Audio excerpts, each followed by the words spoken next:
Good afternoon, friends. Today we are going to discuss part 4 of our design thinking. We have completed 3 sections on design thinking.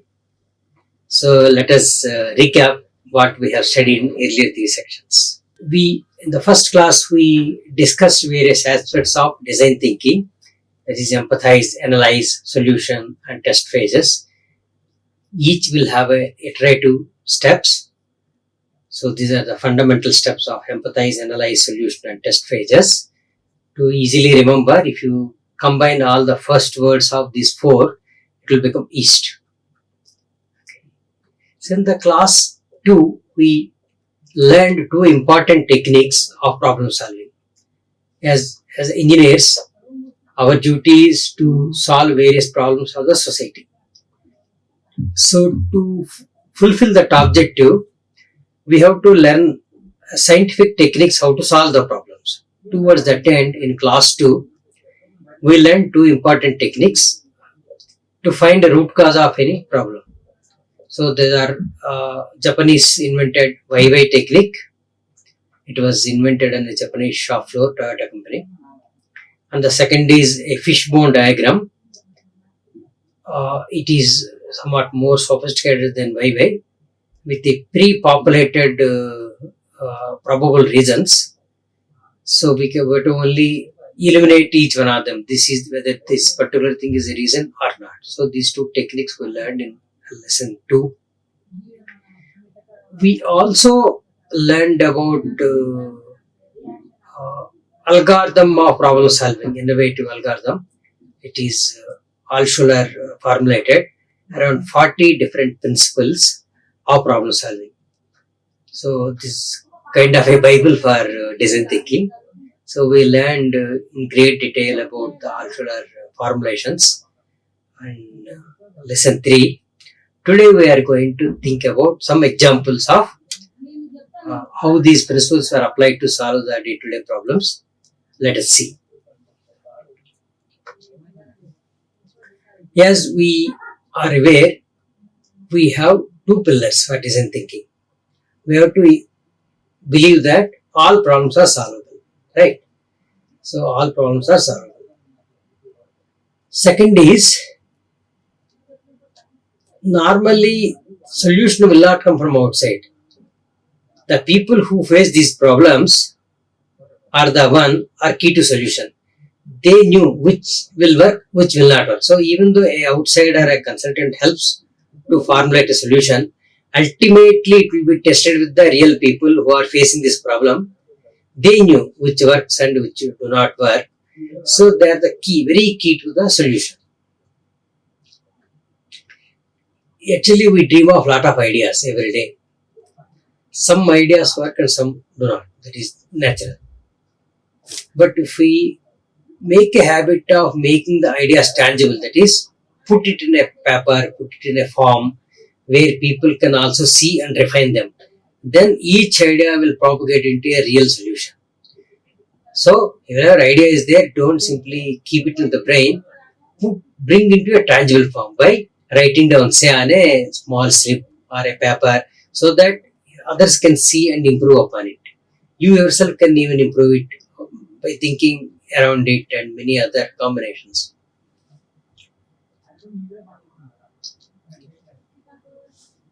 So, as we explained, this particular part 4, we'll try to see some examples of application of design thinking.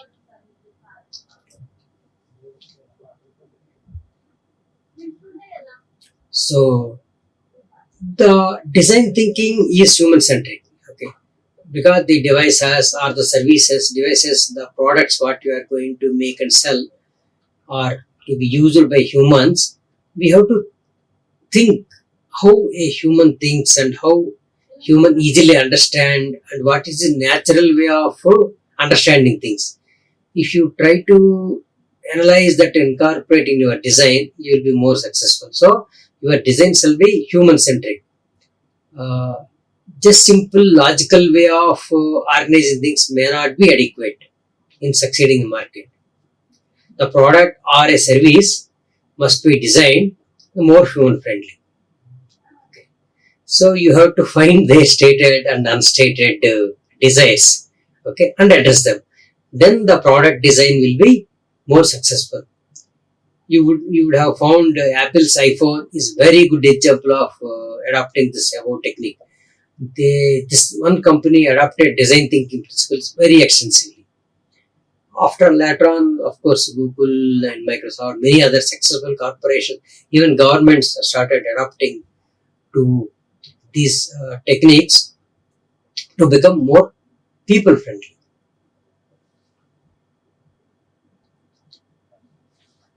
This is one example of a human centric design. So, if you are a person who is having a family where a person has to take tablets for BP or diabetic patient, so they have to be regularly on medicine every day without miss. Okay, that is the requirement for them. So every day they have to take their medicines. So these high BP people will also suffer sometimes with the dementia. So they morning they'll take the medicine, but after 1 or 2 hours they again get it out whether they have taken the medicine or not. So they tend to take one more time. So it becomes overdose. So this company, what it has done, instead of packing 10 tablets, it has packed 7 tablets into 14 in a strip. Okay. And also innovatively marked Monday, Tuesday, Wednesday, Thursday, each day of the week. Right. Suppose today is Wednesday. Now the patient in the morning will not randomly pick up the tablet, but he will open the slot where Wednesday is written. So he will consume the tablet. After 2 hours, suppose he forgets and try to again consume, there will be a hole in that. There will not be any tablet in the Wednesday slot. So thereby, people has avoided taking second time the medicine. So this has increased the utility of this particular packing and even the overall product compared to competition. Sold many strips in the market than the people with the old design. This is one good example of a human-centric design, which both benefited the people, users, and also company. Company is financially well off after this simple modification.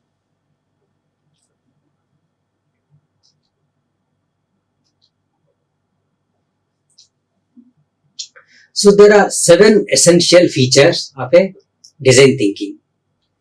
Creative concern. One should have that confidence that they should be thinking big. Big thinking always features. Okay. Not only thinking, but ability to act on them. This is the, they should be big ideas and able to act on them. Combined with big ideas and able to act on them will fetch huge rewards. Second thing is not on the paper stage. You should at least make one prototype, a small one at least, so that the risk of facing unknown situation for this product can be greatly reduced by making a prototype. We'll discuss a few slides on prototyping to the end of this class. So what are the how a prototype can be made with low cost and what are the benefits of it.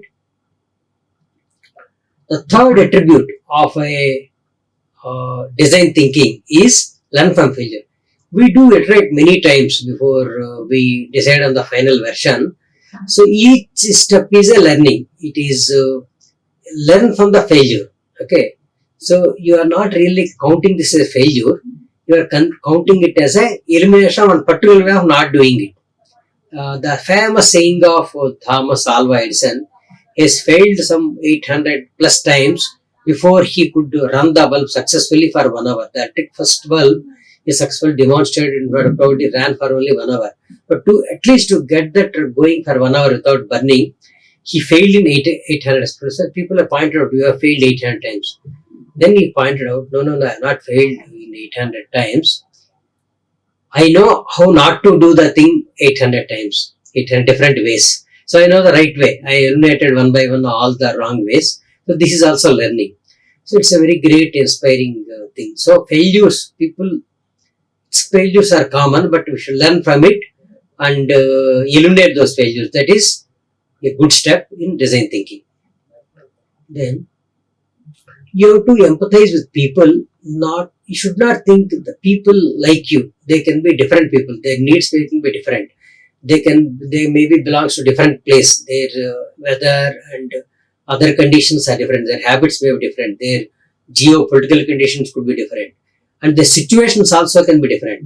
So you should think the end user, which you are targeting. If you can think like him, empathize with him, then you are largely successful. So you will feel those difficulties faced by him, and you will know how to get the solution. So ambiguity is desirable in some cases because you voluntarily embrace the ambiguity so that you will find the right solution. One should have option because a lot of iterations, a lot of failures will result in a good product.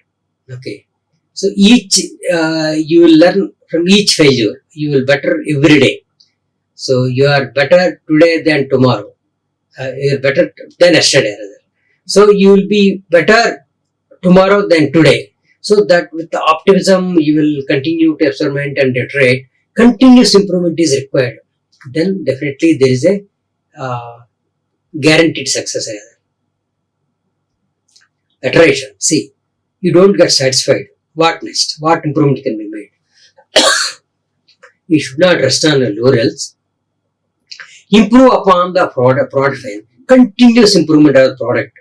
Iterate till you feel like all the customer needs are satisfied. So till that time you iterate, then only you release in the market. So this is the 7 steps of a design thinking, attributes of a design thinking. Now let us see some of the bad examples of a design thinking. You could see there is a truck.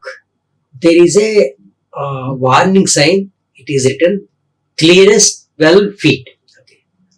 The truck driver went ahead and gone inside and got stuck badly in the like a cork in a bottle. So it resulted in congestion of the entire road traffic for I think one full day. It is not easy to take it out. So a good design could have been just before the bridge on either side, another a small kind of a small frame, delicate frame that should be actually measured 12 inches deep. So if the vehicle enters that frame, only it will be allowed to go under the bridge.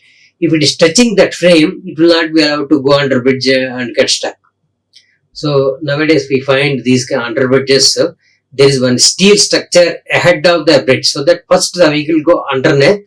If it can go through successfully this frame, then only it will go and touch the bridge. Otherwise, it will not even go up to the bridge. This is another example how it gets done. So any idea how to take it out? One of the students suggested you reduce the air in the tire so that it will come down a bit, then drive. So it's possible, yes. Another bad example, it is example of a non-foolproof design. There was a big air accident in 1985 of an American Airlines flight 965. It is supposed to go to a place called Rosso Airport. Okay. So the flight deck systems where pilots sit and operate the controls, it was newly introduced. What pilot has done, I will show you. This flight deck system incorporated a selection based digital screen. Okay. Pilot simply has to choose a destination instead of keying in or something. So drop down. In the drop down menu, he has to select the destination. As he started typing the first letter for the Rosso Airport, or It is populated many options. It is ordered in some kind of alphabetical order. Rojo comes next. Romeo, there is another airport far away. It came first.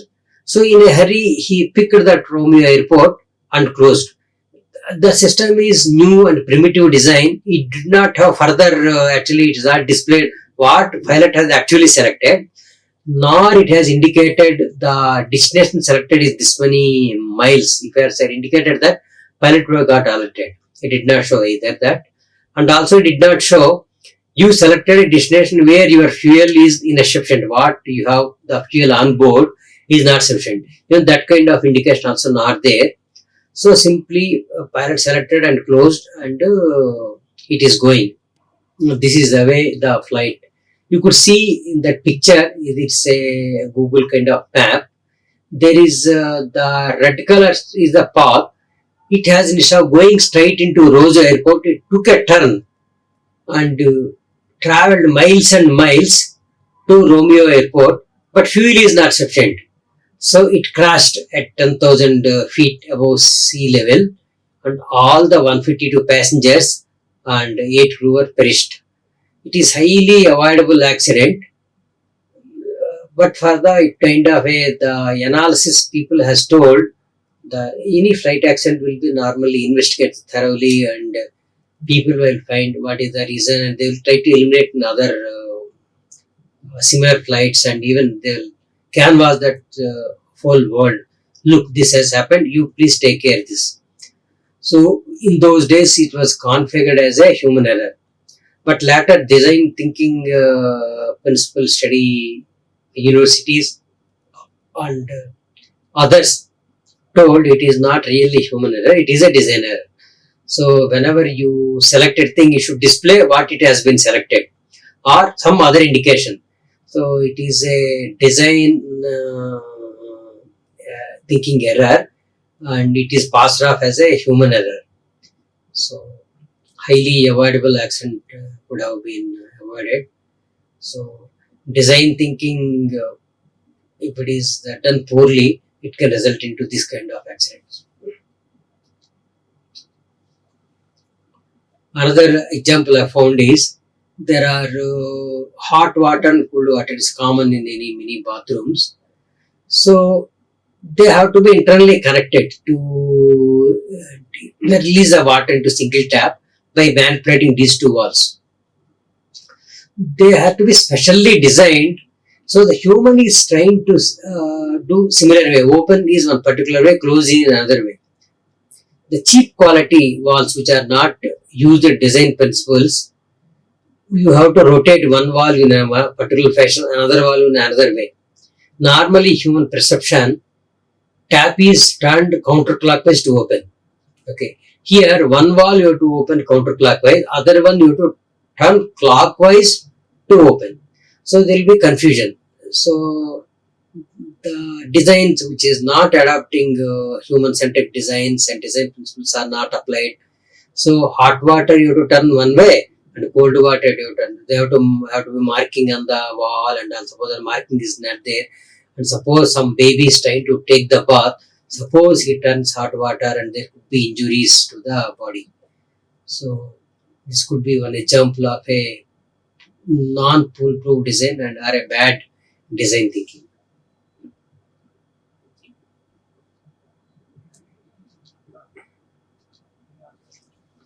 So how to recognize a well-designed product? Well-designed product will have these 7 attributes. It should be useful to the people. It should meet the purpose for which it is designed. So that is the first thing, useful.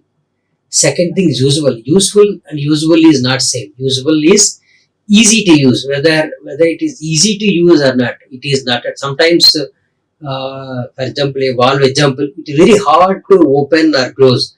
So that is not usable at all. So usability also requires useful and usable. Then it should be easily found in the market. They should be only it is only selective stores should be available, not like that. It should be easily findable in places where people used to buy this item. That is one of the criteria. Widely available. Then credible means it should have some reputation that yes, consistently it will function even after a few years of use. Then it should not have fancy features, undesirable. So it shall be desirable. It should be really needed by the masses. Not that there are some fancy things and people buy. No, people won't buy. Unless it is useful and desired by them only, people will buy. So desirable is one of the attributes. Then accessible. So means it those elements of that product shall be accessible easily for the. It should not be very high or should be low. Even for a short person should be easily able to access those things. Finally, valuable means value for money. Suppose the product price shall be right, even though these features and all good, should be at the right price, so that affordability and value for money, valuable. So these are some of the good features of a well designed, thought out product. Okay.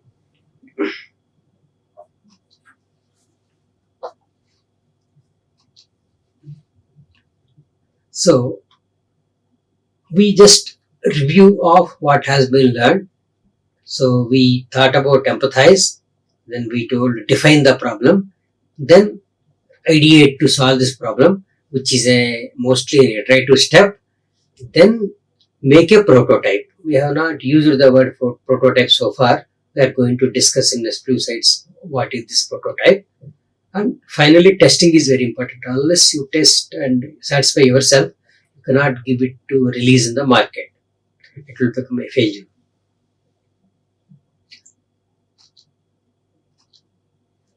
Yeah. Towards arriving at this design, there is one concept called affinity diagrams. Affinity diagrams is nothing but small slips. This small papers, sticky slips. So you should write that whatever idea comes onto that, and in such a we can remove this sticks from the board, put it in a different place. You can organize any way you want. So the related ideas can be grouped into one fashion, and idea one must follow the other in a logical fashion. Also, you can organize them, and it is very easy to organize like this. So affinity diagrams are very useful in design thinking profession. So see, I am not marketing these sticky slips, but these are very useful and very handy. Okay, so you can clutter them, bundle them, and organize in such a way that the similar kind of ideas can be grouped together and rearranged together, and you can change the order. You can even remove some of them, add new ones. All this is possible with the sticky slips. So affinity diagrams is a very handy tool for design thinkers. Then we use the word prototype. What is a prototype? Prototype normally a visual representation. It is not fully actually functional. It is just visual representation of a design with very low making cost, but serves to demonstrate the features, or you can feel how the interface looks like. See, a mobile phone kind of thing was a prototype. See, it's a paper. Paper mein they pasted this. You can move around those objects in that and ask the user whether the particular button is in the top or bottom, or whether these 10 buttons are sufficient, or you want some more options to be displayed in the first screen, or whether the size of the button is okay. If the size of the button is too small, also people will have difficulty in operating it. So a lot of experimentation can be done during prototype itself, so that not have to actually manufacture the actual product to know what are all the difficulties and what is the right size and what is the right type, what is the right color. All this you will be able to find in the prototype stage also. It costs hardly anything. So a scissors, a paper, and some kind of color markings. So you can actually feel how my future product looks like and how the interaction with the user can be. So it is very useful to make a prototype. Normally any product first people will make a prototype, then only they will actually manufacture. This saves a lot of cost and time too.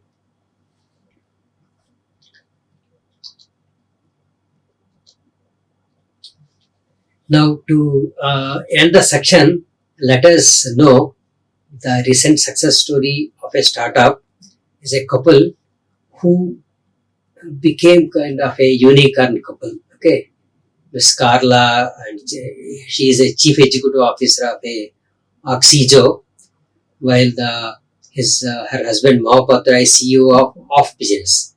Okay. Both on their own right has become unicorns. You know what is unicorn? Unicorn is in Indian currency it is like 7,500 crores. Okay, so $1 billion. They have to cross their revenue $1 billion. Then that is called a unicorn company. Any startup. So within the 5 years of its inception, perhaps that is as per the definition of a startup. A startup is no longer a startup if they existed for more than 5 years, as per Indian Companies Act. So these startup could get the revenue crossing 7,500 crores each. So that is a success story, and it is among us Indian startups. There are many such inspiration from this. Many unicorn companies came up. Now the count is, I think, over 70 unicorns in last couple of years. More unicorns was come to light. So now India is hotbed for unicorns. So this should encourage you people to uh, innovate and launch your products. Don't hesitate and become entrepreneurs and apply these principles and design thinking, innovation, how to develop your product, how to solve a problem. First, how to identify the problem in the market. So all these principles you should apply, and I'm sure you will be very successful. So there is now the beaten path. Unicorns are now it's a no longer a chance. It is by design. People are able to make it, and people dreaming about it. So I wish all the people who listen this video to be entrepreneurial themselves or encourage people that would be entrepreneurs. Thank you. Thank you very much. Like, share, and subscribe. Hit the bell icon for more updates.